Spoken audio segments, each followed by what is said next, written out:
kita semua orang pun kayak saya kalau dibiarin sampai duhur nggak. Assalamualaikum warahmatullahi wabarakatuh. Waalaikumsalam warahmatullahi wabarakatuh. Bismillahirrahmanirrahim. Alhamdulillahirabbil alamin. Wassalatu wassalamu ala asyrafil anbiya wal mursalin wa ala alihi wa sahbihi ajma'in. Amma ba'du. Jamaah yang saya muliakan, marilah kita buka pengajian kita pada siang hari ini seperti biasanya dengan membacakan suratul Fatihah. Semoga dengan keberkahan bacaan Ummul Quran ini kita niatkan yang pertama kali untuk diri kita masing-masing. Semoga Allah Subhanahu wa ta'ala senantiasa mencurahkan rahmat, taufik dan hidayahnya kepada kita semua. Kita dijadikan oleh Allah Subhanahu wa ta'ala orang-orang yang mencintai agama dan semakin baik keberagamaan kita kepada Allah Subhanahu wa ta'ala. Orang-orang yang dimudahkan semua urusan kita fid dunya wal akhirah.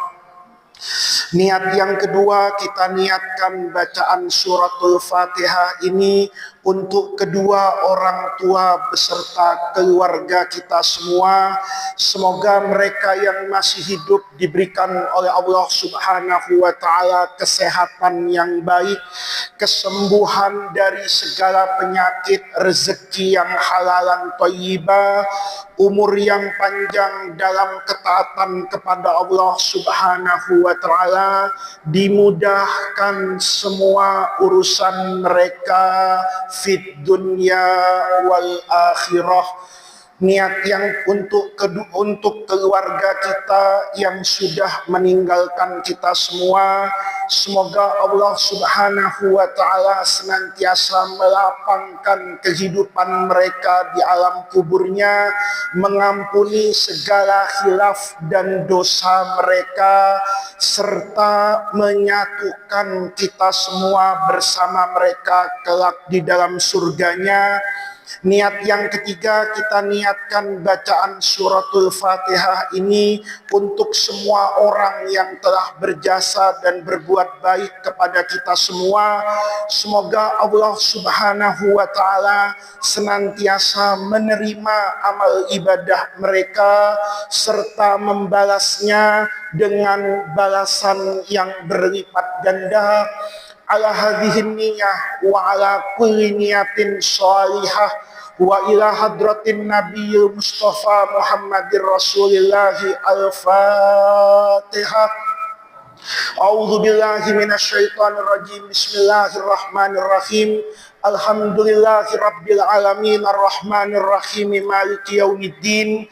Iyyaka na'budu wa iyyaka nasta'in. Ihdinas siratal mustaqim. Siratal ladzina an'amta 'alaihim ghairil maghdubi 'alaihim waladdallin. Amin.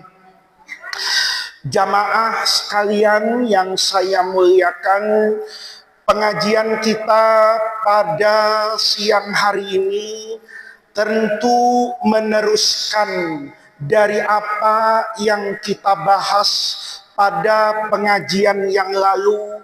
Pengajian yang lalu kita membaca kitab Hikam, masih membahas terkait dengan adabus suhbah, bahwa ketika kita ingin berjalan di jalan Allah, ingin mencapai puncak karunia Allah, bertemu dengan ridho Allah dalam penghambaan yang sempurna, jalan itu kemarin, bukan sekedar kemarin, bertahun-tahun kita ngaji hikam di sini, itu sudah membahas tentang kebersihan hati, ketulusan jiwa, agar mata batin kita itu lebih jernih melihat Allah Subhanahu wa Ta'ala.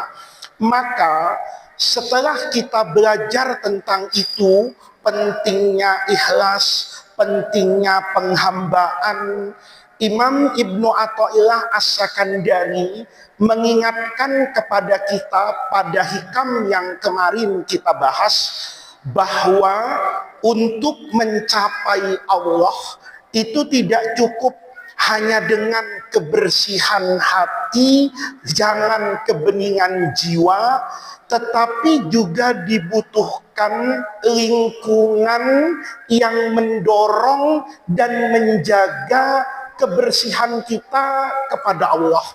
Maka kalau sudah jadi orang baik, itu tidak cukup untuk selalu menjadi baik kalau tidak hidup di lingkungan yang baik. Maka kemarin, ya sayangnya kemarin itu saya banyak ngambil contoh dari pertandingan sepak bola. Jadi kemarin itu ada yang WhatsApp saya, Gus, itu ngaji hikam apa sedang mempromosikan MU gitu ya, dan Real Madrid, karena hampir isi pengajian bulan yang lalu itu saya menggambarkan apa yang dikatakan Imam Ibnu Athaillah, la tashab, jangan kamu bersahabat man dengan orang, layun hiduka, yang tidak membangkitkan apa haluhu, keadaan orang tadi, wala yaduluka, dan tidak menunjukkan Allah kepada Allah apa maqaluhu, perkataannya. Kemarin sudah saya sampaikan bahwa dalam hidup ini yang harus dijadikan kawan itu semua yang mampu membangkitkan kita kepada keesaan Allah, yang mampu menunjukkan kita kepada Allah. Maka kemarin itu kecelakaan pengajian MU sama Real Madrid itu karena saya ingin menggambarkan bahwa sekalipun itu pertandingan sepak bola, sekalipun itu adalah tontonan olahraga, tapi kalau hati kita itu biasa bersih kepada Allah, maka tontonan itu bisa menjadi tuntunan. Pengalaman hidup itu bisa menjadi guru yang sunyi. Dia tidak seperti guru yang hadir di hadapan kita, berteriak, bersuara, membisikkan nasihat, tetapi bisa jadi itu menjadi guru yang mengingatkan kita kepada siapa itu? Allah. Saya cerita kemarin ketika pertandingan MU sama Bayern Munchen di final Liga Champions tahun 1999, bahwa ketika saya melihat pertandingan itu, kemudian saya bawain ke ranah agama. Jangan pernah berputus asa, jangan pernah berburuk sangka kepada Allah. Teruslah optimis dan yakin bahwa Allah yang Maha Rahman itu pasti akan memberikan rahmatnya pada waktu dan bentuk yang dikehendaki oleh Allah, bukan pada bentuk dan waktu yang saya inginkan. Mendapatkan pertandingan seperti itu, maka pertandingan itu kan mendekatkan kita kepada siapa itu? Allah. Saya minggu lalu juga cerita, kalau saya habis dari Banyuwangi, itu di atas jalan raya Pos, saya merasakan bahwa Gubernur Jenderal VOC Herman Willem Dandes itu punya kekejaman yang luar biasa kepada rakyat Indonesia. Tetapi luka penjajahan itu tidak boleh menutup mata saya bahwa pembangunan jalan raya dari Anyer sampai Panarukan itu 1000 km yang membelah bagian utara Jawa, itu adalah ide yang luar biasa yang memudahkan pergerakan hari ini itu karena mendapatkan ide dari Belanda yang dulu membangun apa ini? Jalan. Maka ketika saya menikmati jalan raya Dendels itu, seakan-akan jalan itu mengingatkan saya kepada Allah bahwa kenikmatan itu, bahwa kebaikan itu kadang-kadang bisa lahir dari orang yang sejatinya jahat dan tidak menginginkan kebaikan kepada kita, tetapi pekerjaannya yang dulu jahat, yang dulu mendatangkan luka, hari ini ternyata bermanfaat. Maka yang seperti ini itu ditekankan betul sama Imam Ibnu Athaillah. Anda kalau bersahabat, Anda kalau berguru, itu jangan tertipu dengan mazhar. Tahu mazhar enggak? Mazhar itu gambar lahiriah. Di sini itu sering wali santri itu kalau ketemu saya itu mengucapkan terima kasih ke saya. Itu kalau pakai hikam, saya tuh malu betul. Kalau belajar hikam ini, saya itu nggak merasa berhak sedikit pun untuk diberikan ucapan terima kasih oleh wali santri kepada saya. Kenapa? Wali santri ini kalau salaman sama saya, itu kan kayaknya saya orang paling benar di dunia. Ya, ini yang di depan saya ini, kalau ngelihat saya sekarang, saya ini kayak orang benar kan? Hah? Kayaknya kayak orang benar kan? Ya, kayak orang benar. Kenapa? Karena saya jadi ustadz, gitu. Karena saya juru ngajar hikam. Tapi ketika Anda bubar, ini semua orang pulang semuanya. Di sini ada harta orang. Belum tentu saya jadi orang benar. Saya ini jadi orang benar karena ngajar hikam. Coba saya jadi gubernur, mungkin saya lebih buas dari gubernur dari ini. Kalau saya jadi presiden, mungkin saya lebih rusak dari semua presiden yang pernah ada di dunia ini. Saya ini bisa begini, itu kan karena jadi ustadz. Maka cara pandang ini, itu sebenarnya diingatkan loh sama Ibnu Athaillah dengan hikam ini. Kata beliau, jangan pernah bersahabat, jangan pernah berteman, jangan pernah hidup di lingkungan, di circle, kecuali lingkungan itu yang mengajak kamu kepada Allah. Maka wali santri itu, kalau pakai hikam, itu sering salah sama saya. Salahnya itu terlalu menganggap saya itu orang baik. Kan pasti ngomong, Gus Faiz, terima kasih ya sudah jaga anak saya. Semua orang kalau bicara pesantren, strukturnya kiai dengan santri pasti dipahami kiai yang menjaga santri. Kalau saya enggak, orang tanya sama saya ini kan termasuk guru yang enggak pernah marah-marah. Ya, ini yang kelas 6 pernah diajar saya mulai tahun 2008 kayaknya. Angkatan kamu ya? 29 ya? 28. Kamu berapa? 29. Oke, 28. Ada angkatan 28. Saya pertama kali ngajar lagi di Darul Rahman setelah dari luar negeri. Itu ngajar angkatan 28. Itu rasanya, sekarang angkatan berapa Darul Rahmannya? 46, 47. Kalau 47 itu berarti ke sekarang itu hampir 20 angkatan. 20 angkatan di Darul Rahman yang pernah saya ajar, itu yang paling sulit ngelihat saya marah. Saya tuh nggak pernah marah, nggak bisa ngabsen. Aneh itu. Saya tuh nggak bisa ngabsen. Saya cuma takut kalau saya ngabsen, terus orangnya nggak ada. Begitu orangnya nggak ada, diomongin sama temennya. Lo tadi di absen sama Gus Faiz nggak ada. Lalu orang tuh jadi takut. Saya tuh nggak mau punya santri yang takut sama saya, itu nggak mau. Saya kepengen santri itu kalau ngaji sama saya itu ya enak aja. Ya makan ketoprak boleh. Saya kan pernah bilang, saya kalau ngaji di kelas loh. Kamu mau makan boleh, tapi jangan kerupuk. Karena berisik gitu aja kan. Kalau makan bubur ayam boleh, nggak apa-apa. Ya, saya bilang sama santri saya, kalau kamu mau keluar kelas ya keluar. Saya ada orang tanya sama saya. Saya kalau ujian dulu, soalnya saya bocorin kan.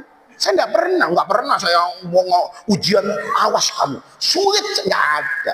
Ini soalnya, ini soal apa? Soal ujian. Santri saya nanya, kok dibocorin? Allah aja bocorin, man rabbuka wa man nabiyuka, kata saya. Ujian yang paling penting saja dibocorin dengan jawabannya, masa iya cuman ngajar tarik tasrek kelas 5, kelas 6 enggak saya bocorin, ya saya bocorin lah, kata saya. Ada orang tanya, ini saya buka sekarang, apa rahasianya saya itu sayang sama santri saya? Karena saya merasa bukan saya yang menjaga santri, tapi santri sejatinya yang menjaga saya. Bukan saya yang menjaga santri, tapi santri yang menjaga saya. Kapan saya sadar itu? Bergaul dengan anak-anak kiai hebat. Ini di belakang ada Sarifuddin ini angkatan 15 di DR. Ini teman saya di Mesir dulu. Dulu, ini terbuka aja sama Sarifuddin. Kita dulu kayaknya sholat subuh di Mesir sering kesiangan ya, kayaknya iyalah, ya kan? Dalam sebulan kayaknya kodok subuh itu biasa. Tapi repotnya ada YouTube, nanti anak Mesir merasa marah sama saya ini ya. Tapi dulu begitu. Dulu kita di pesantren, jadi ustadz. Dulu kita di pesantren, dipanggil Gus, anak kiai. Maka di depan santri, saya habis subuh, itu mesti ada. Kenapa? Ngaji kan. Masih ingat kamu? Angkatan 29 dulu, tiap habis subuh, itu saya tidak pernah telat. Assalamualaikum warahmatullahi wabarakatuh. Wirid. Asal wiridnya selesai, faiz ada. Kalian masih tahu kan? Pokoknya kamu habis wiritan di masjid, nggak lihat saya 5 menit pergi. Masih ingat? Karena saya dulu on time. Pokoknya asal 5 menit saya nggak datang, pergi kamu. Ya, itu tandanya saya nggak niat ngajar. Kalau saya niat ngajar, saya harus hormati santri saya. Maka saya datang sebelumnya. Maka dulu masih ingat kan? Subuh-subuh itu, kadang-kadang saya ngantuk loh. Gitu loh. Kayak saya sekarang ini, yang jaga itu kan Anda, bukan saya. Kalau saya tadi mau tidur, tanya Fadil tadi. Saya ini dari Bogor, semalam kurang tidur. Saya bilang sama Fadil, Dil, Allah tuh maha kuasa. Kenapa? Saya sekarang tuh ngantuk banget. Saya mau tidur, ingat. Oh iya ya, sekarang pengajian hikam. Nggak jadi tidur saya. Nanti anehnya habis ngaji, itu mau tidur, nggak tidur-tidur saya. Jadi yang menjaga saya itu sebetulnya murid. Gara-gara Anda tuh datang tadi, saya begitu masuk pagar, itu saya kok motor mulai banyak, mobil parkir. Saya tanya, ini mau modif nggak? Enggak ada modif sekarang, pasti mau ngaji hikam. Itu saya mau alasan tadi sakit, itu malu sama Allah, gitu. Malu saya. Padahal tadi saya setan gede saya. Tadi saya masuk itu Pak Kiai lagi makan. Kata Pak Kiai, makan. Saya bilang dalam hati saya, kalau saya ikut makan di samping Pak Kiai, tambah ngantuk saya, kata saya. Tapi kepikiran juga, udah makan. Terus hikam gimana? Bubarin. Bilang Gus Faiz sakit, selesai. Lihat. Saya ngaji hari ini, kalau nanti diperiksa sama Allah niatnya, mungkin bersihan Anda daripada saya. Kenapa? Karena sejatinya begitu. Saya subuh bangun itu bukan karena Muhammad Faiznya, karena kelas 6 mau ngaji sama saya. Buktinya, waktu di Mesir, saya nggak bangun subuh. Nih, dulu, nih, ada Sarifuddin lah teman saya. Dulu di Darul Rahman, sholat nggak pakai peci, Masya Allah, berat itu. Ini identitas NU dulu. Ya, kalau sudah sholat Jumat pakai celana sama nggak pakai peci, itu dulu tertanam betul di Darul Rahman. Bukan ahlus sunnah wal jamaah. Padahal semenjak kapan takrif ahlus sunnah itu sarung dan celana, nggak ada urusan. Tapi dulu di Darul Rahman, apalagi saya kalau pulang ke Madura ke rumah Pak Kiai, itu terdidik betul. Pak Kiai bilang dari kecil tuh, kalau di sini Jumatannya pakai sarung ya. Nah, sarungan saya. Kenapa? Di Madura sarungan pakai celana, setengah kafir, gitu ya. Disuruh baca syahadat ulang. Itu didikan seperti itu. Di Mesir, mohon maaf, hafal Quran, baca tafsir. Kadang-kadang ngelihat orang tuh salah. Saya pikir mau ke stadion karena pakai baju Real Madrid. Tahu-tahu balik ke masjid. Gitu. Ngapain? Jumatan dia. Jumatan pakai training, pakai kaos. Saya bilang, iya ya. Saya ketika di luar negeri, wabil khusus di Mesir, kenapa ya berani sholat pakai kaos di masjid. Saya kok berani ya pakai celana Jumatan. Saya baru sadar, sejatinya yang menjaga saya itu bukan saya, tapi santri saya. Gara-gara punya santri, sarungan. Gitu. Ya. Gara-gara punya santri, sarungan. Coba nggak punya santri, apa kira-kira saya sarungan? Kan enggak juga. Saya kadang-kadang bersyukur begitu. Ya, saya semenjak dulu diangkat jadi pengurus NU di PBNU, itu jadi sarungan. Sekarang anak saya itu marah betul. Karena kalau mau pergi, itu saya mesti sarungan. Kenapa? Saya alhamdulillah ya, sudah 4 tahun nggak punya celana. Ya, jadi hari ini anak saya tuh minta, nih, yuk ke Pondok Indah Mall. Saya ke mall. Anehnya, saya mulai terbiasa. Ya, iya, saya ke mall udah biasa sekarang. Apalagi kemarin, macet betul. Tanya sama Fadil, dia, ini macet betul. Saya nggak mau ganti baju nih, nggak suci gitu. Mau cari musola di mana ya? Lewat pas pin Pondok Indah Mall. Gitu. Kata saya Bang Fadil, dia masuk. Ngapain nih? Saya mau sholat di situ katanya. Kenapa? Ini musolanya enak, nggak ada gerimisnya kata saya. Karena waktu kan hujan deras Jakarta. Itu dulu rasanya berat betul untuk pakai sarung. Ya, Anda jangan bilang, tapi kan masuk mall sarungnya BHS. Orang mall nggak tahu BHS, gitu loh ya. Yang tahu BHS itu santri dari Rahman. Masuk saya sarung, tapi saya jadi paham. Ternyata yang menjaga saya itu belum tentu Quran. Saya punya Quran, saya hafal, saya paham. Saya baca hadis, saya hafal dan saya paham. Ternyata yang jaga saya itu sarungan. Karena sarungan, orang kan nggak berani aneh-aneh ke saya. Apalagi kalau saya pakai baju hitam, sarungnya hitam. Ada cewek berani deketin saya. Oh, takut. Ini dukun pesugihan kayaknya bajunya ya. Jadi nasihatnya dalam benar. Jangan berteman kecuali dengan sesuatu yang akan mendekatkan kamu kepada siapa itu? Allah. Maka cintai, kata saya guru-guru di Rahman itu, saya cintai santri. Kalau bukan karena santri, mungkin kita nggak berakhlak. Kalau bukan karena santri, mungkin kita nggak beribadah. Kalau bukan karena santri, mungkin kita nggak pinter. Makanya dulu guru saya itu bilang gini, as-su'al, bertanya itu nisful ilmi, separuh dari ilmu. Ada orang selalu berpandangan kalau di majelis kayak gini, itu yang penting ustadz. Salah. Murid juga penting.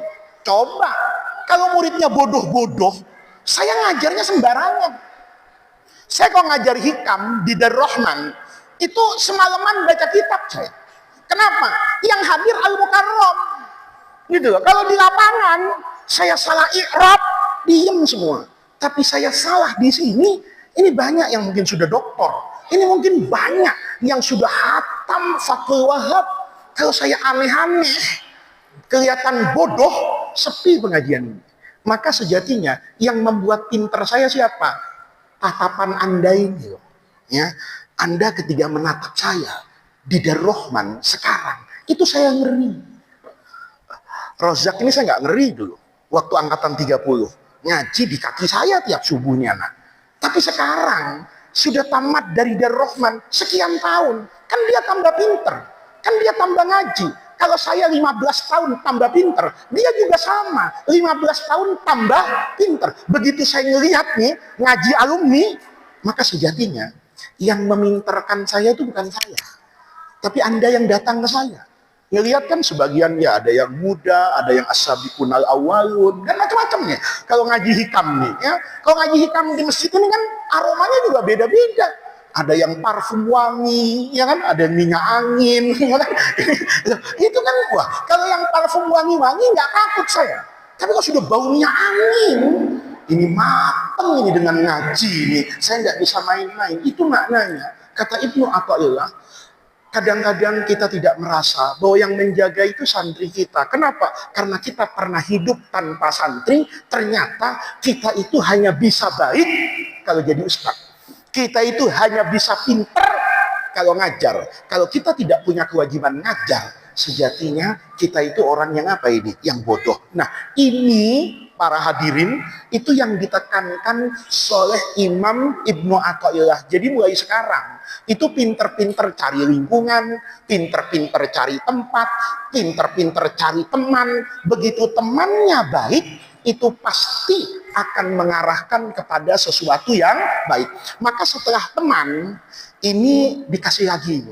Ini nasihat yang luar biasa dari Ibnu Athaillah supaya orang itu tidak sombong. Ini hikmah yang mau kita baca hari ini.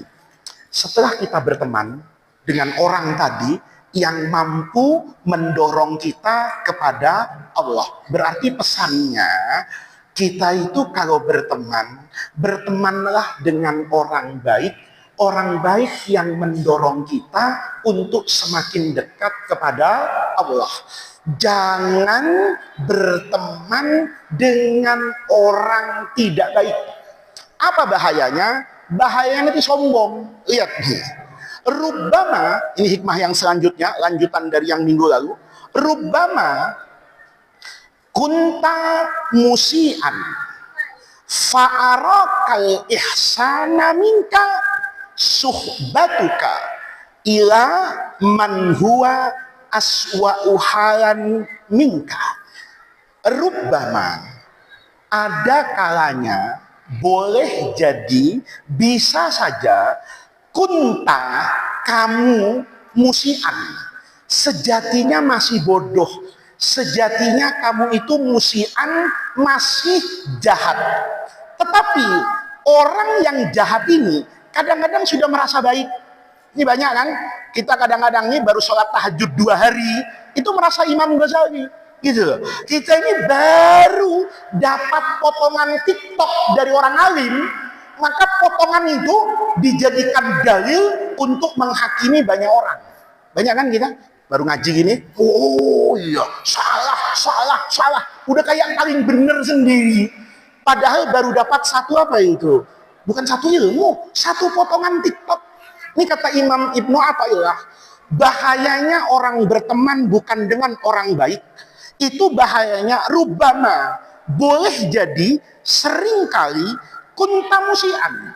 Kamu itu sejatinya masih jahat, sejatinya masih maksiat, sejatinya masih bodoh. Tapi fa'aroka, ada sesuatu yang memperlihatkan al-ihsana, kebaikan minka. Ada sesuatu yang memperlihatkan kepadamu seolah-olah kamu itu orang baik. Apa yang memperlihatkan kamu seperti orang baik?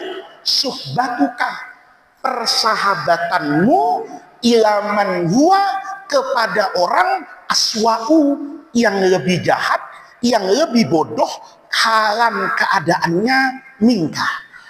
Ini hikam sebetulnya sederhana banget nih. Ingat pelajaran dulu di Darrohman. Kalau soal duniawi, falyanzur ila man huwa asfala minhu. Tapi kalau soal ibadah, kebaikan, jangan lihat yang di bawah. Karena kalau lihat yang di bawah, kamu pasti merasa bagus. Nih, contoh deh, jangan ada yang tersinggung. Ya, ada orang punya Avanza, merasa gagah. Kalau yang dilihat, Datsun Sigra. Ini jangan ada yang tersinggung ya, ini biar gampang. Ya, kita naik Avanza itu merasa, hebat betul ini. Ya, bergerak sedikit, Toyota sensingnya membalikin Avanza baru, ya kan? AC-nya dingin, mesinnya bagus, petantang petenteng. Kenapa? Mobil gua bagus. Kenapa? Dia baru nyalip Daihatsu Sigra. Maka merasa, ya subhanallah, orang kaya saya ya, mobilnya kayak begini. Lewat di sampingnya Mercedes. Oh, ternyata saya masih makom la haula wala quwata illa billah. Lihat. Paham enggak? Kita ini jangan selalu bergaul dengan orang yang ibadahnya kurang, yang akhlaknya buruk. Nanti kita terjebak para paradigma, saya lebih baik dari dia. Kalau sudah lebih baik dari dia, nggak ada ningkatnya. Ngelihat orang misalnya nih sedekah 1000, Maka begitu dia sedekah 100.000, merasa hebat. Tapi kalau ngelihat orang yang sedekah 1 juta, maka dia akan katakan, ya Allah, ternyata ini masih 100.000, belum satu apa ini, juta. Orang kalau ngelihat begitu terus, Pak, ini berbahaya. Begitu yang satu nggak pernah sholat misalnya, nggak pernah tahajud, nggak pernah duha, maka sekali Anda sholat duha itu udah merasa cukup. Alhamdulillah seminggu sekali masih duha, udah bagus lah. Kono nanti nggak duha-duha, nanti kok ke neraka nggak apa-apa. Ya kan dia lebih parah dari gua, mungkin dia kedua yang dihisap sama Allah, kan gua masih punya begini. Nih, ini logika yang berbahaya. Termasuk apa? Saya nggak mau kasih contoh di ibadah ya, karena kalau di ibadah sudah paham semua lah. Tapi kalau di sosial itu bahaya. Kalau saya punya ilmu, tapi tidak pernah saya uji sahih kepada orang lain atau kepada lingkungan yang berbeda, maka nanti saya sudah merasa ada di puncak keilmuan, padahal boleh jadi ilmu yang saya miliki itu boleh jadi benar, tapi belum tentu bijaksana. Ada orang lain ilmunya nanti benar sekaligus bijaksana. Kita ini kalau punya ilmu nih, kayak saya nih, misalnya nih, itu butuh sekali untuk keluar. Makanya saya dari dulu itu paling suka gabung sama orang. Padahal saya cari-cari masalah. Gitu. Saya dulu jadi pengurus Majelis Ulama Indonesia, MUI Pusat itu. Jadi anggota Komisi Fatwa. Itu bukan sekedar, ya kalau untuk gaji, nggak ada gajinya di MUI gitu loh. Tapi saya ingin apa? Oh iya, saya kalau terus-terusan di Darul Rahman bisa jadi Fir'aun. Kenapa? Apa ada yang berani menentang saya di Darul Rahman? Walaupun urusan fikih. Ayo, guru-guru, ada masalah ini Gus. Ini ada orang nanya, santri kita begini-begini. Saya jawab, itu hukumnya halal. Nggak ada guru yang berani melawan saya. Itu haram, itu makruh, pindahkan, ini nggak bener, ini begini, pasti nurut terus sama saya. Kalau saya seperti ini 10 tahun, maka saya terdidik tuh jadi ustadz kuping tipis. Asal ada orang berbeda dengan saya, seolah-olah dia sedang menentang agama. Padahal yang dia tentang itu bukan Islam, tapi pemahaman saya terhadap apa ini? Islam. Begitu masuk Komisi Fatwa, saya ketemu dengan banyak orang. Ada akademisi, ada kiai, ada persis, ada Muhammadiyah, ada NU, ada begitu banyak orang pintar. Maka di situ Gus nggak berlaku, kiai nggak berlaku, doktor gelar akademisi nggak berlaku. Yang berlaku apa? Ilmu dengan ilmu, buku dengan buku, pendapat dengan pendapat. Ketika seperti itu, maka saya belajar banyak sekali dalam hidup saya. Oh iya ya, sesuatu yang selama ini saya anggap benar, ternyata kurang benar. Selama ini saya berpandangan begini, ternyata setelah saya bertemu dengan banyak orang, dengan kondisi yang berbeda, saya ternyata belum sepintar, sepandai, sealim perasaan saya. Nah, ini penting banget. Karena kalau nggak seperti itu, nggak pernah bergaul dengan banyak orang, itu mungkin merasa benar sendiri. Dulu waktu ngaji sama Syekh Ali Jum'ah di Mesir, itu ada banyak orang yang kemudian menyalahkan Syekh Ali Jum'ah seakan-akan keluar dari kaidah baku amar ma'ruf nahi munkar. Syekh Ali Jum'ah itu pernah cerita bahwa Imam Ibnu Hajar Al-Asqalani, ini Syarihul Bukhari, ini orang yang paling alim, dikatakan Amirul Mukminin fil hadis. Nih kalau beliau punya buku namanya Fathul Bari. Dulu di Darul Rahman buku kecilnya kita pelajari namanya Bulughul Maram. Itu Ibnu Hajar, itu ngarang hadis kitab Fathul Bari. Syekh Jum'ah itu dalam pendidikan tarbiyah itu pernah cerita bahwa Imam Ibnu Hajar Al-Asqalani itu belajar dari orang yang berjualan rokok di depan Masjid Al-Azhar. Jadi Syekh ini Imam Ibnu Hajar ini Ini kan pada abad ke-7 Hijriyah ya, fil qarni sabi Hijri. Itu imam besar di Al-Azhar. Imamnya orang alim, baik dalam ilmu hadis, dalam mazhabnya Al-Imam Asy-Syafi'i. Pada puncak keilmuannya, Ibnu Hajar itu selalu menggunakan ukuran fikih. Ibnu Hajar selalu menggunakan ukuran mustalahul hadis. Kapan hadis ini dianggap sahih? Kan harus rawinya. Sikotun misalnya, sabtun, adlun, tulul mulazamah, al-liqa. Itu semua dilakukan apa itu? Check and recheck. Maka ukurannya kalau hadis, ilmu mustalah hadis. Kalau fikih, ukurannya adalah ilmu-ilmu yang berkaitan dengan apa itu? Fikih. Satu hari, Imam Ibnu Hajar Al-Asqalani berangkat ke Masjid Al-Azhar sekarang itu. Begitu sampai di depan masjid nih, Imam Ibnu Hajar kan mau ke pengimaman. Karena tidak ada orang di Mesir pada masa itu di Kairo yang berani jadi imam di Masjid Al-Azhar kalau ada Imam Ibnu Hajar Al-Asqalani. Ini bukan imamnya masyarakat Mesir. Ini Imamul A'immah Syaikhul Masyayikh. Ini bukan guru saya. Ini kata orang Mesir. Bahkan gurunya guru saya. Orang hebat. Masuk ke masjid jalan. Kan biasa kalau kiai besar itu banyak yang mengiringi. Tapi dulu bukan untuk gagah-gagahan, untuk nanya nih. Biasa murid yang nanya nggak puas di majelis, itu ikut gurunya kemana aja. Supaya nanti bisa ngobrol di tengah-tengah perjalanan siapa ini? Kiai. Masuk. Said Ibnu Hajar itu ke Masjid Al-Azhar. Di pintu masjid, itu dia ngelihat. Yang dulu orang itu diremehkan. Disebut Syekh Farghali itu di Mesir, kata saya Jum'ah. Duduk di depan Masjid Al-Azhar, itu jualan rokok. Paham nggak? Parah banget ini. Kalau jualan pisang masih lumayan. Jualan rokok di pintu masjid. Maka Ibnu Hajar itu kan nggak kenal dengan beliau. Nanya sama muridnya. Ibarat saya itu nanya sama Fadil. Dil, man hadza? Siapa orang ini? Kok jualan rokok di depan masjid Al-Azhar? Bayangin. Kalau di Darrohman ada orang buka gudang garam di depan sawah jarum, kan saya usir itu. Ya, kalau mau dagang rokok ya dagang lah, tapi paling nggak di luar pagar. Ini depan masjid. Maka Ibnu Hajar tuh nanya, man yakun hadza? Siapa ini? Kata Fadil, Fadilnya saya, muridnya, loh, apa guru nggak tahu? Hadza waliyun min awliyaillah. Ini walinya Allah. Ibnu Hajar itu nggak merespon, cuman hatinya merespon. Ngomong gini, kata saya Jum'ah, laukana waliyan, kalau betul dia wali, ma'aqamahullahu fi hadzal maqam.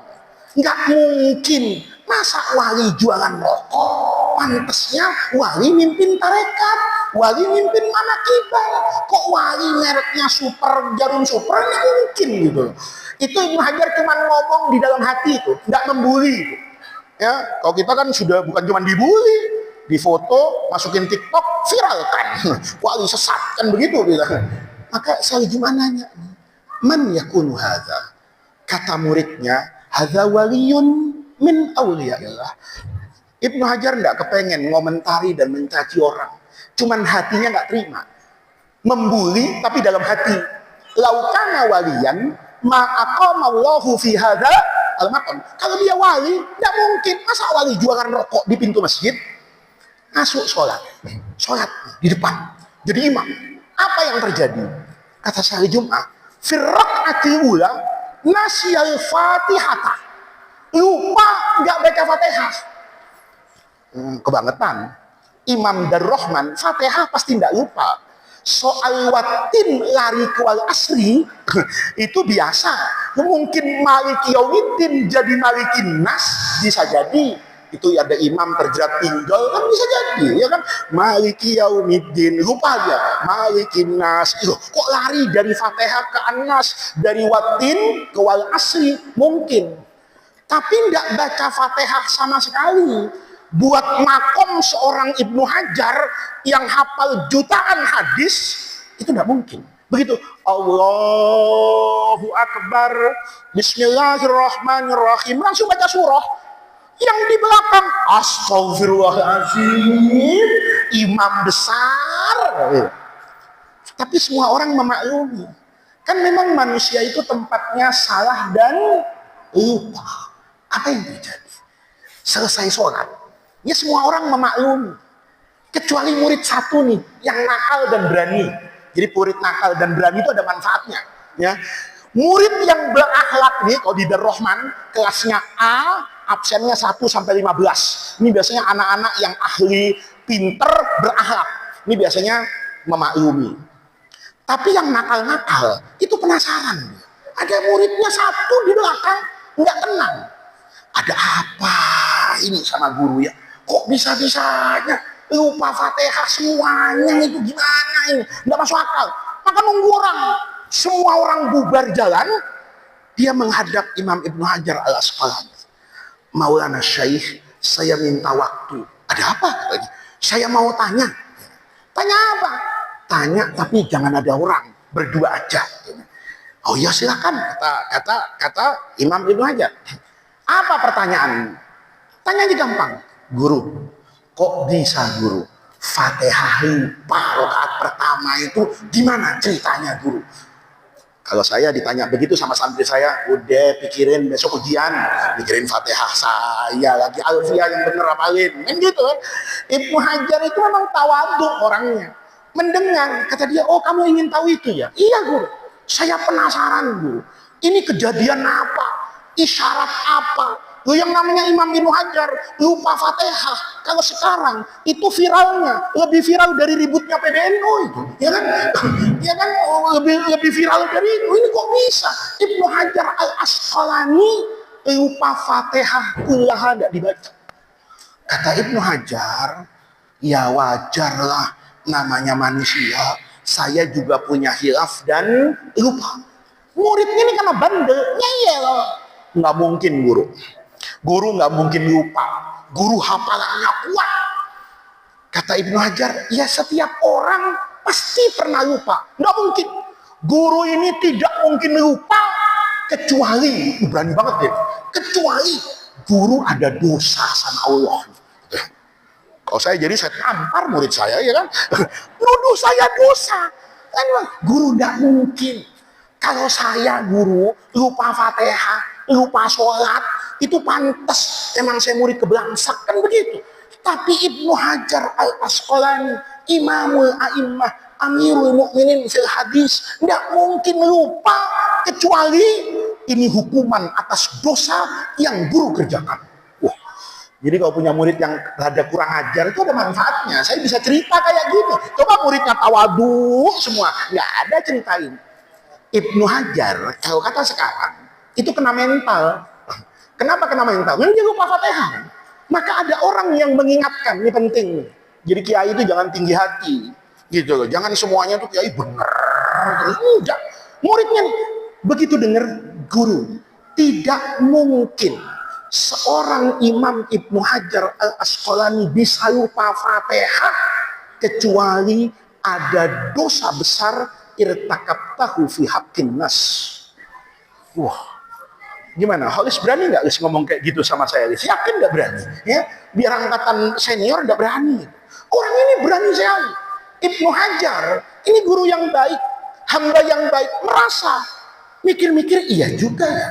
Saya bisa habis sanad sampai Nabi yang memerlukan perjuangan besar. Saya hafal. Kok Fatihah bisa lupa? Maka begitu muridnya, jangan-jangan guru punya dosa. Kata Ibnu Hajar, ta'al katanya, duduk. Yuk hitung dosa saya. Coba, keren banget. Guru, hari ini guru bangun jam berapa? Masya Allah. Berani gak kira-kira kamu nanya sama saya, bangun jam berapa? Lalu apa yang dilakukan? Ibnu Hajar ngomong, saya bangun tadi sebelum subuh, anakku. Terus mandi, terus wudhu, terus tahajud, terus sholat, terus sholawat, terus mutalaah kitab, terus ke masjid. Ngapain guru? Tahiyatul masjid, rakaat al-fajri, khairun minad dunya wa ma fiha. Coba keren kan? Habis itu ngapain guru? Wirid lah. Masa megang WhatsApp Ibnu Hajar? Nggak mungkin. Ya wirid saya. Kadang-kadang kan aneh juga ya. Ada kiai masih sempat WhatsAppan menjelang qomat itu. Ini ya wirid kan kata dia. Habis wirid ngapain guru? Yang imami. Subuh. Habis subuh ngapain guru? Ngajar. Sampai kapan? Suruh. Begitu suruh, duha. Terus habis duha, pulang. Ngapain? Ngasih uang belanja buat istri. Terus balik ke masjid. Ngapain? Ngajar. Dicari-cari nih. Ya. Dicari-cari. Jadi guru dari tadi subuh bangun sampai sekarang nggak ada dosa. Berdasarkan apa ini? Akuntansi. Nih, aktiva dan pasifa. Aktivanya ini banyak banget. Pasifanya nggak ada. Sholat subuh, zikir, wirid, ngajar, semuanya ada. Nggak ada dosa saya. Tapi emang dasar muridnya nih bangor banget. Coba ingat-ingat lagi guru. Ya, masa nggak ada guru? Kenapa? Nggak mungkin guru. Fatihah hilang. Oh, guru soleh banget dari bangun sampai sekarang. Itu nggak ada kan guru dosa? Iya, coba ingat-ingat lagi guru. Diingat-ingat lagi. Yang ada malah nambah pahala. Oh iya, kata Ibnu Hajar. Tadi zuhur ada murid saya habis ngaji hikam kayaknya lemes banget. Saya tanya, kenapa nak kamu lemes habis ngaji? Nggak ada ongkos buat pulang guru. Diongkosin sama gurunya nih ongkos pulang. Wah, kata muridnya, bukan itu yang kita cari guru. Dosa. Yang pahala jangan diingat-ingat. Dosa. Nggak ingat. Ya karena Ibnu Hajar. Kalau saya memang Ustadz pantas dihajar gitu loh. Bukan Ibnu Hajar. Nggak ada. Muridnya ngotot. Coba guru ingat-ingat lagi. Ingat dia. Oh iya. Ada saya dosai. Apa? No, orang depan masjid itu. Emang kenapa guru? Ya saya nggak suka aja. Masa iya dagang rokok di depan? Kata orang tadi, emang guru udah nanya sama dia, kenapa jualan di masjid? Belum. Lalu guru nuduh, kenapa? Ya karena saya ngelihat. Kata muridnya, kalau di Darusman saya tampar murid itu, ya kan? Kata muridnya, guru, kan kita nggak boleh guru menghakimi orang sekedar dengan apa yang kita lihat dan apa yang kita dengar, tanpa kita pernah tahu peran apa yang sedang dia lakukan di dunia ini.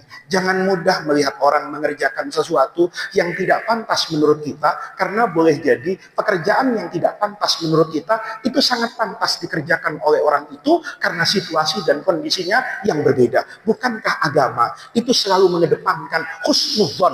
Karena kalau Anda berhusnuzon, Allah tidak akan pernah bertanya pada hari kiamat, lima hasan tadzonnaka bil fulan. Nggak ada hisab husnuzon, itu nggak ada. Yang ada hisab surga. Lima asakta dzannaka bi ibadi. Kenapa kamu buruk sangka? Kalau tidak punya dalil, bahaya. Diseret ke api apa ini? Neraka. Kalau kita berhusnuzon ditipu, malah jadi pahala kita. Karena saya tidak pernah tahu, ya Allah, ada orang pakai peci nipu, ya Allah. Ya kan? Paham? Kata anak tadi, kalau gitu guru, kalau guru tadi bersuudzon sama orang tadi, ayo guru kita ke depan, tanya guru, duduk jelasnya gimana. Ibnu Hajar mau. Tuh ya. Jadi kalau guru itu tidak mau dikasih tahu muridnya, itu mah guru sombong banget.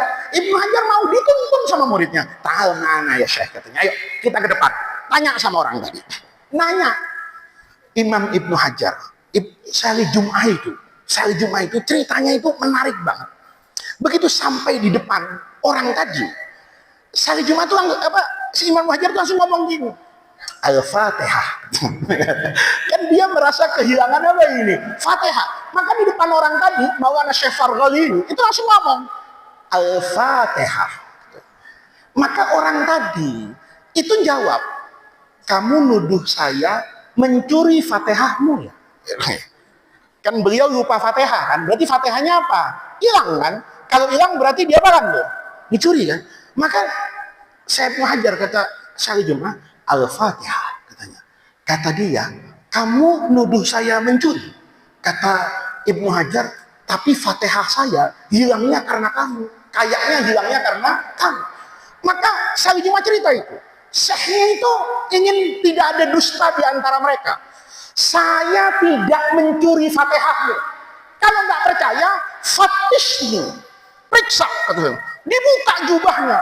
Masya Allah, lengkap. Marlboro ada, di Samsu filter ada, kretek ada, sampai rokok ilegal yang nggak ada cukainya ada. Dibuka jubahnya. Kaget Ibnu Hajar. Masya Allah, ini orang memang niat jualan rokok. Nih, kalau ada orang mungkin butuh duit ya, dia nggak jualan rokok, butuh duit, kepepet di masjid buat ongkos pulang, mungkin kan rokoknya satu. Nih Pak, beli deh rokok saya, lumayan 20.000 buat saya naik Gojek, kan begitu. Ini begitu fatis nih. Masya Allah, kalah itu raknya rokok Alfamart itu kalah. Semuanya ada. Semua rokok ada. Kaget Ibnu Hajar. Masya Allah, kamu jualan rokok di masjid. Zahirnya, kata orang tadi, uqotumai. Jangan marah-marah dulu Kiai, ya masa emosian sih, dikit-dikit serang, dikit-dikit demo, nggak gitulah kalau jadi Kiai. Sabar, adem, mikir dulu, jangan ngomel-ngomel dulu. Ibnu Hajar karena kecurian Fatihah ikut duduk sini Kiai. Ngapain? Jualan rokok sama saya. Duduk, ini saya juga cerita. Jualan rokok. Maka ada orang datang sama beliau, beli rokok, beli, bayar, pergi. Beli, bayar, pergi. Lama-lama kata Ibnu Hajar, apa-apaan ini? Saya jadi ridho dengan jualan rokok. Di mana itu? Di masjid. Maka dia nggak protes-protes lagi kan. Saya mau pergi, apa-apaan?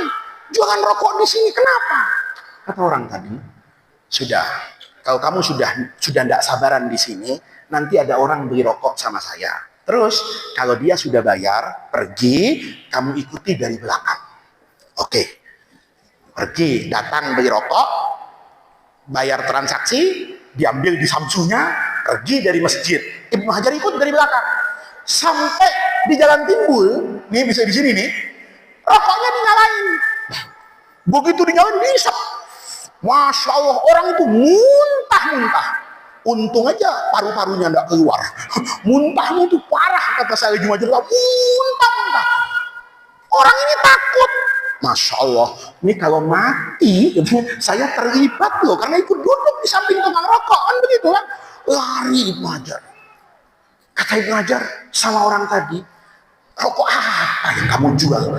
Kata orang tadi, memang kenapa? Mengerikan sekali, dahsyat. Orang itu perutnya dicuci-cuci. Kamu jualan rokok apa? Sudah, jangan marah-marah. Duduk dulu di sini dulu. Duduk lagi. Ya. Beli lagi. Mungkin yang tadi dikasih di Samsu, sekarang dikasih gudang garam. Gitu. Begitu bawa gudang garam, diikuti lagi. Kalau kamu mau, diikuti dia. Diisap, muntah-muntah lagi. Begitu 3 kali, mulai timbul keberanian. Jadi muntah tapi nggak mati gitu loh. Oh ternyata muntah doang, gue pikir mati, kan memang mati. Didekati nih yang muntah tadi nih, sama siapa? Sama Ibnu Hajar. Kamu tadi ngerokok? Iya. Terus muntah tadi, itu untuk membersihkan kotoran dalam diri saya. Apa? Tuh, orang tadi itu malah balik nanya sama Imam Ibnu Hajar, guru nggak tahu. Apa kata Ibnu Hajar? Semua orang di Kairo ini tahu, kalau mau berhenti merokok, tobat dari rokok, belilah rokok yang dijual oleh bapak-bapak tuang di pintu Masjid Al-Azhar. Sekali diisap, itu akan menjadi rokok terakhir yang dia isap. Semenjak itu dia nggak merokok lagi. Masya Allah. Ibnu Hajar langsung kaget luar biasa, balik cium tangan beneran. Oh maaf guru. Apa kata beliau? Iya guru. Ini sama-sama guru nih. Iya Kiai. Saya kan bukan orang alim. Saya itu tidak suka sama orang rokok. Sebentar. Ini jangan diartiin saya mengharamkan rokok ya. Enggak. Ya, Pak Kiai merokok, Gus Ridho merokok gitu loh. Saya enggak merokok itu pilihan hidup, bukan mengharamkan rokok. Saya enggak merokok. Ya, walaupun di Mesir juga saya dulu enggak merokok. Walaupun di luar negeri saya enggak merokok. Jangan sampai ya, nanti dipotong Gus Faiz mengharamkan rokok. Enggak lah ya. Banyak orang enggak merokok tapi tidak mengharamkan rokok. Kiai Maimun itu tidak merokok dengan anak-anaknya, tapi juga tidak mengharamkan rokok. Sayyid Muhammad bin Alawi Al-Maliki di Mekah itu juga tidak suka dengan yang namanya rokok, tapi tetap Ahlus Sunnah wal Jamaah. Jadi yang mengharamkan rokok itu bukan cuma Wahabi aja, gitu loh ya. Yang tidak kunutan itu juga bukan hanya Muhammadiyah aja. NO praktis juga nggak kunut sekarang ya kan, ngejar kereta api biar cepat, gua nggak usah yang kunutan kan gitu. Nah, ini Kata orang Mesir, apa Tuhan nggak tahu? Semua orang di Kairo ini tahu. Kalau ada perokok berat, mau taubat dari merokok, maka belilah rokok yang dijual di depan pintu Masjid Al-Azhar. Sekali hisap, itu akan jadi rokok terakhir dan dia tidak akan pernah kembali kepada rokok. Maka orang tadi bilang gini, Imam Ibnu Hajar, Kiai, saya ini tidak pernah mondok di Darul Rahman. Jadi saya tidak bisa untuk melarang orang merokok dengan kaidah fikih la dororo wala diror. Ya, ini yang senyum ini pasti punya kenangan dengan saya waktu saya ngajar la dororo wala diror. Itu tidak bisa. Saya juga nggak bisa melarang dengan tafsir wala tulqu bi aidikum ila tahlukati. Saya juga nggak bisa pakai ayat wala taqtulu anfusakum, nggak bisa. Tapi saya ingin orang-orang itu paru-parunya sehat, berhenti ngerokok. Karena saya tidak bisa berfatwa, saya tidak bisa berdalil, maka setiap hari saya beli rokok. Nanti jam 1 malam saya tahajud, rokoknya saya amparin. Bukan pesugihan. Ya. Nanti kamu nyari orang itu gimana centong saya didoain supaya laris, itu lain. Jadi saya setiap malam jam 1 itu tahajud kepada siapa itu? Allah. Ngapain? Saya hamparkan rokok di depan saya. Saya sholat, saya berdoa dan bermunajat kepada Allah. Ya Allah, jadikan rokok-rokok ini rokok terakhir yang dihisap oleh perokok. Mudah-mudahan setelah itu mereka tidak lagi merokok. Kamu jangan berdebat sama saya. Ya, itu caranya ma'ruf nggak Pak? Sudahlah. Ya, ihya'nya hataman saya lah daripada Anda tentang amar ma'ruf nahi mungkar. Yang jelas idza ta'arada mafsadatan. Kalau ada dua mafsadah, kalau saya berdakwah langsung, rokok itu haram, maka orang-orang yang merokok itu nggak akan datang ke Masjid Darul Rahman. Kenapa? Gua nggak ngaji sama Faiz. Kenapa? Tiap pengajian rokok haram, api neraka panas. Ngaji sama dia panas bawaannya. Iya, bener kan? Bener kan? Iya. Saya kemarin ngajarin sama anak-anak tuh, sama anak Darul Rahman. Ya, kamu kalau diundang orang sekarang, lihat yang datang siapa. Kalau anak-anak sekolah umum kamu ceramahin sekarang, nggak akan dengerin. Kenapa? Anak-anakku Imam Ghazali, nengok dia. Ghazali siapa ya? Tetangga lu bukan katanya. Gue nggak denger Kiai Ghazali, gue nggak cari di TikTok, nggak ada namanya Ghazali. Bener kan? Beda dengan saya. Saya dulu sebelum masuk Darul Rahman itu ngintilin Pak Kiai. Pak Kiai di Masjid Matraman, Pak Kiai di Masjid Cikini. Ya saya dengerlah Imam Syafi'i sama Imam Ghazali. Begitu Pak Kiai bilang, belajar kamu biar nanti pinter kayak Imam Syafi'i. Paham saya. Oh, Imam Syafi'i yang sering diomongin di Masjid Matraman. Kan begitu. Ya, kalau anak sekarang, anak-anakku, kamu harus ngaji seperti Ibnu Athaillah. Atau siapa? Namanya aneh ya. Kayak begitu. Anak-anak atau ya. Atau anak-anakku, ittaqullaha haqqa tuqatih wa la tamutunna illa wa antum.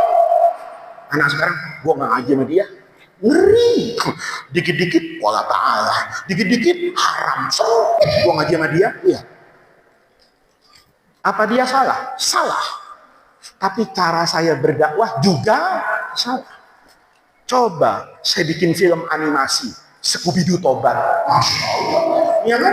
Anak SD saya buat animasi Scooby-Doo Tobat. Min syurutit taubati, puterin dulu film Scooby-Doo nih, ya kan? Yang dia bandel begini-begini, ujungnya nangis-nangis, ya kan? Saya nggak akan ulangi lagi kata Scooby-Doo-nya. Saya ngajar di SD. Tuh anak-anakku, jangan tertawa sekarang, menangis di masa yang akan datang. Dulu Pak Kiai ngomong gitu, dengerin semuanya. Tapi anak baru di Darul Rahman sekarang nggak dengerin. Tapi kalau diputerin Scooby-Doo, Masya Allah, mereka marem banget. Besoknya, jangan nakal lu. Kemarin kan kita ngaji sama Syekh Scooby-Doo radhiyallahu anhu. Quran juga menjadikan anjing sebagai wasilah. Ashabul Kahfi itu anjing yang najis mughalladhah. Tapi dikasih contoh sama Allah bahwa mereka yang tetap ada pada keimanan itu punya kedudukan yang berbeda. Makanya kan saya sering bilang kalau ada anjing itu jangan ditimpukin. Nanti anjingnya ngomong, gua keturunan Ashabul Kahfi, lu keturunan siapa? Kan begitu. Bayangin itu. Lah, itu namanya ketika saya bisa seperti ini, itu berangkat dari mana? Itu berangkat dari tadi. Karena saya bergaul dengan banyak orang. Oh iya ya, saya yang didengar di pengajian hikam itu belum tentu didengar di SMA. Saya yang bisa ngajar tenang di kelas 6 Darul Rahman itu belum tentu bisa ngajar di SD. Kenapa saya merasa bisa? Saya sekarang sama Fadil itu, saya suruh tanya, Dil, kalau ada undangan tanya dulu, kata saya. Kenapa? Jangan sampai saya suruh ceramah depan anak TK, musibah, kata saya. Lah iya, saya pernah soalnya kayak gitu. Saya pikir, ya Allah, kata saya, ya gimana mau ceramah apa saya depan anak TK? Mau pakai hikam? Bingung saya. Tapi kalau saya dikasih tahu, kan persiapan. Persiapan gimana? Saya belajar. Belajar dengan siapa? Stand up comedy itu. Itu guru saya. Saya hormat sama Abdur itu. Abdur yang suka bikin podcast sama saya itu. Saya hormat sama dia. Kenapa? Dur, gara-gara ente, saya kadang-kadang bisa menguasai panggung. Kenapa? Karena saya diperlihatkan oleh Allah. Ada yang kamu bisa, ada yang kamu tidak bisa. Tapi kalau kita bergaul dengan orang yang malas, dengan orang yang jahat, dengan orang yang di bawah pada aspek agama, maka kita tidak pernah punya cita-cita. Kenapa? Standarnya begitu. Sama kan? Dulu waktu di Darul Rahman kan gitu. Kalau seminggu sebelum ujian, itu di kelas pegang buku semua, maka yang nggak pegang buku itu panik. Satu mutolaah, satu nahwu, ini nulis imsak, dia bengong aja. Kayaknya gue nggak naik kelas. Gitu apa? Semuanya pegang buku. Tapi kalau yang itu tidur, yang ini putus cinta, ya kan? Yang ini bercanda, dia datang bawa buku, malah ditutup. Terlalu rajin gua, kenapa? Teman-teman gua ngapa-ngapain, tutup dia. Ya. Itu sesederhana itu nasihat Ibnu Athaillah. Cuman saya tidak contohkan pada aspek ibadah, lebih saya contohkan pada aspek sosial. Dan ini yang dibutuhkan oleh kita hari ini. Ya, jadi kiai, jadi ustadz, itu bergaul dengan orang di luaran circle keustadan untuk nanti kalau memutuskan hukum, hukum itu terasa lebih bijaksana karena kita sudah menguasai begitu banyak persoalan. Saya kemarin ngaji di satu masjid. Ada orang kaget karena saya bilang begini, sejatinya Islam itu disampaikan, dijelaskan, diterangkan itu bukan menggunakan Quran yang berdiri sendiri, bukan menggunakan hadis yang berdiri sendiri, tetapi dia sejatinya menggunakan akal yang melahirkan ilmu. Contoh nih, ini kan mayoritas pernah kuliah di UIN kan. Seandainya nggak ada Quran, UIN itu bubar. Seandainya nggak ada hadis, apa ada fakultas syariah? Nggak ada. Apa ada fakultas usuluddin? Kenapa ada usuluddin? Kenapa ada syariah? Kenapa ada dakwah? Gara-gara ada Quran. Ya benar tuh. Laki bersentuhan sama perempuan, wudunya batal apa enggak? Tanya sama Quran, nggak jawab. Nggak jawab. Yang jawab batal siapa? Imam Syafi'i. Yang jawab nggak batal siapa? Imam Abu Hanifah. Yang batal atau tidak batalnya bersyarat siapa? Imam Malik. Ya. Pakai apa? Pakai ilmu. Maka ilmu hari ini itu jangan merasa ngaji sudah hatam kitab lalu putusan itu menafikan orang lain. Ada banyak ilmu sejatinya hari ini itu yang perlu bertanya kepada orang sehingga apa? Putusannya bijaksana. Contoh nih. Dulu Pak Kiai apa Ibu Nyai itu nggak mau makan kepiting. Karena kepiting itu haram. Kalau saya tanya sama pamannya Pak Kiai, Kiai tua, itu semuanya pasti fatwanya kepiting haram. Tapi Kiai muda bukan saja halal, doyan. Iya.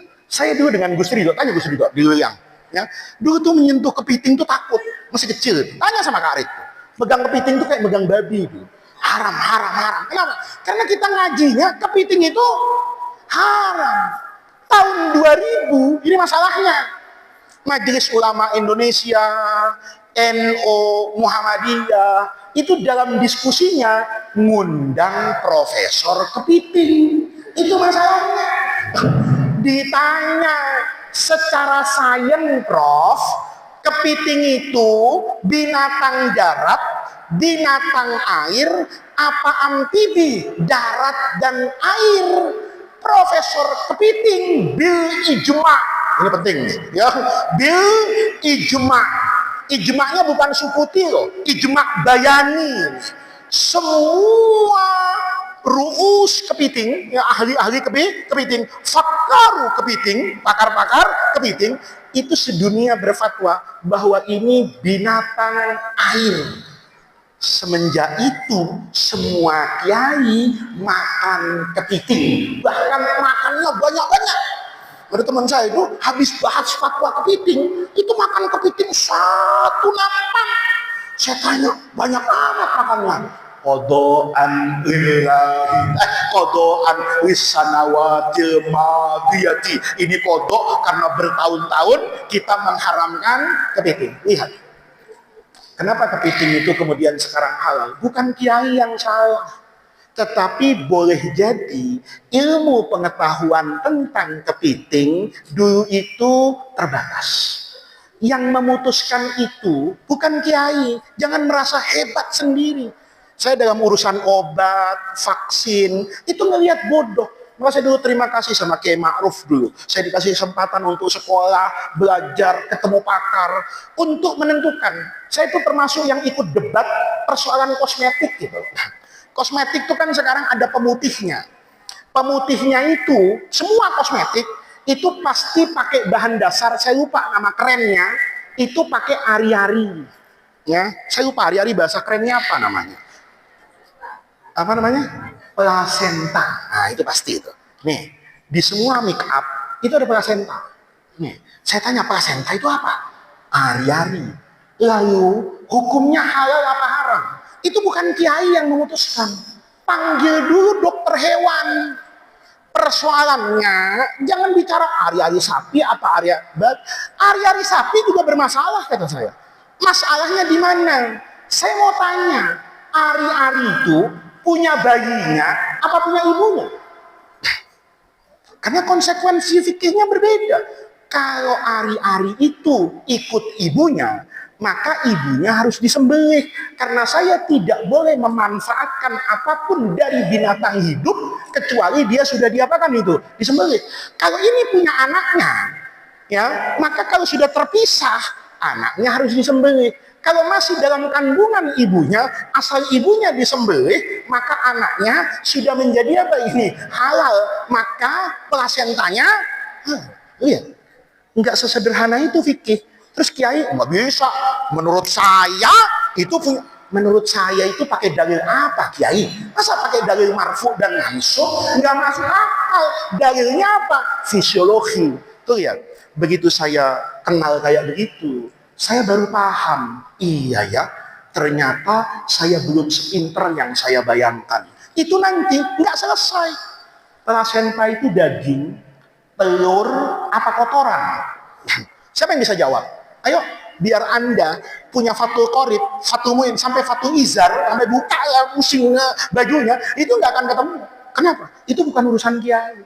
Yang menentukan itu kan beda. Kalau dia telur, maka tidak perlu diapakan? Sembelih. Kalau dia kotoran, malah haram dimanfaatkan. Kalau dia daging, dia ikut siapa? Lihat. Kalau kita bergaulnya cuma dengan orang yang begitu-begitu aja, tidak pinter. Saya begitu vaksin, itu ngaji. Ngaji, kata Kiai Ma'ruf, kamu tidak tahu itu. Saya udah nggak mudeng. Tapi kalau yang muda-muda, itu ikut denger sama dokter, kamu nanti bisa paham. Paham saya. Tripsin babi itu apa? Enggak semuanya terus dalam vaksin ini mengandung babi, terus ada babinya. Ya enggak ada babinya. Kenapa? Boleh jadi yang namanya tripsin babi itu berfungsi hanya seperti api. Nih, saya mau buat obat. Tapi yang memanaskan itu apinya dari babi. Bukan berarti api nyala gitu. Api ini kan digunakan untuk memasak. Untuk memasak obat yang di atas. Ini hanya bisa kalau bercampur dengan sel babi tertentu. Sel babi itu fungsinya seperti api. Persoalannya yang ditempelin di atas itu benda cair apa benda padat. Kalau benda padat tinggal disucikan. Kalau benda cair maka dia akan menyatu. Gimana tathirnya? Itu nggak mudah. Saya cerita kayak gini bukan pamer ilmu, cuman pamer kesadaran bahwa ada banyak hal yang boleh jadi sealim apapun kita butuh orang. Kalau nanti kita bergaul dengan orang yang punya kealiman berbeda dengan kita, maka kita mulai hari itu punya semangat untuk menambah ilmu. Yang kemarin saya bangga dengan jamaah hitam, ceramah maulid, tabligh akbar, kemudian itu semua menimbulkan rasa sombong di hati saya, betapa hebatnya saya. Ternyata ketika berhadapan dengan dunia sains, saya belum punya modal yang cukup untuk menjawab itu, maka saya kemudian kembali ke buku, kembali ke para ahli, belajar melengkapi apa yang tidak saya miliki. Ini pengajian yang bisa saya sampaikan pada kesempatan hari ini. Pesan dan semangatnya selalu mengajarkan kita tentang kebersihan hati. Jangan pernah merasa sudah sampai, tapi dalam perjalanan itu usahakan terus membersihkan rohani kita sambil menjaga pertemanan yang bisa menjaga aspek rohani kita semua. Sebelum kita akhiri, mari kita bacakan suratul Fatihah untuk saudara-saudara kita di belahan Pulau Sumatera yang sedang mendapatkan ujian, ya, musibah atau apapun ya namanya. Penderitaan mereka mudah-mudahan segera diangkat oleh Allah Subhanahu wa Ta'ala. Apa yang hilang dari mereka mudah-mudahan mendapat ganti dari Allah Subhanahu wa Ta'ala.